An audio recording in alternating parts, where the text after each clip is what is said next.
Ямар асуудал үүсээд ингэж яриад байгаа юмсаа ойлгохгүй байна л да. Бид нар үндсэндээ Улаанбаатар хотын хувьд бол төгжрөл бол номер 1 асуудал байсан. Тийм учраас бид нар 20 минутын хот гэдэг одоо хууль хүртэл батлаа. 20 минут гэдэг учир бол юу гэхээр бид нар зөвхөн зам барих биш.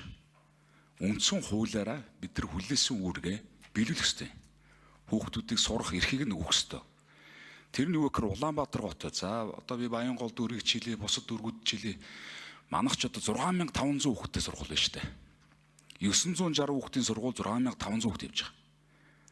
Тэгээ энэ яагаад ингэдэг вэ гэхээр шинээр үүссэн хотхон сургууль байх ёстой газар сургуулаа бариагүй ус болоод хуучин сургуулийн хажууд бөөрөн дээр навчаал нөгөө хөл бөмбөгийн талбайг нь байхгүй болгоол ингээл өргөтгөл нэмэл ингээл явцсан. Одоо Баянгол дүүр их сургууль тийм.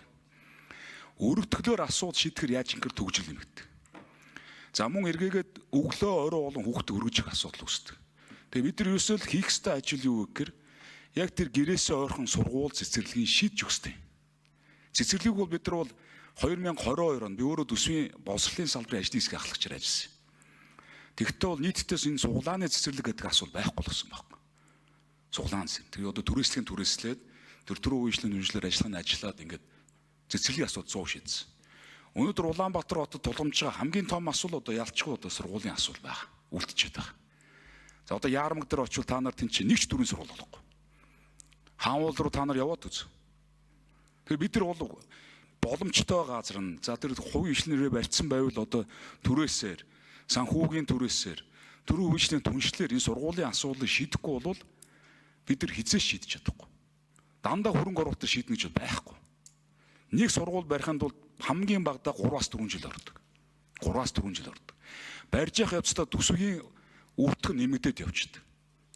Харин энэ Наранбаяр сайд, Нямбатар дарга эдгээр бидний энэ хийсэн ажил бол төсөд асар хэмнээ хэмжээний хэмнэлттэй шүү. Одоо яриад байгаа 90 хороолд бол нийтдээ 3000 хүүхэд байгаа. Бүгдээрээ нэг бол одоо тэр том замыг алгасч сонгоо ярихын дүүргийн сургуульд ордог. Тэнцээ одоо багтахгүй болохоор наашаага тэр 10 дугаар орлын сургууль руу өглөө орой болох явдаг. Одоо тэнцээ нь ачаалал дийлхэ болцсон. Ийм л нөхцөл байдалтай. Сургуульд хүүхдүүдэд мөнгө зархаас та нар энэ чинь өнөөдөр ерөөсөө имиж болохгүй шүү. Бид нар ерөөсөө энэ төсвөр Улаанбаатар хотод тэр тусмаа бид нар зам барих ёстой, метро барих ёстой гэхдээ үүний зэрэгцээгээр нийгмийн үйлчлэгийг бид нар хамтд нь өгж явах ёстой. Ойртуулж өгөх ёстой. Хамгийн сайн сургуулийг гэрт ойрхон сургууль шүү. Хамгийн сайн сургууль. Тэгээд тэр гэрт ойрхон сургуулийн бид нар олон улсын стандартын дагуу хөрөнгө оруулалтыг хийдэг. Багш нарыг хөгжүүлдэг, шаардлагатай компьютер захимын юмнууд нь хийж өгдөг. Ингэж жижил энэ Монголын хүүхдүүд энэ За дараагийн асуулт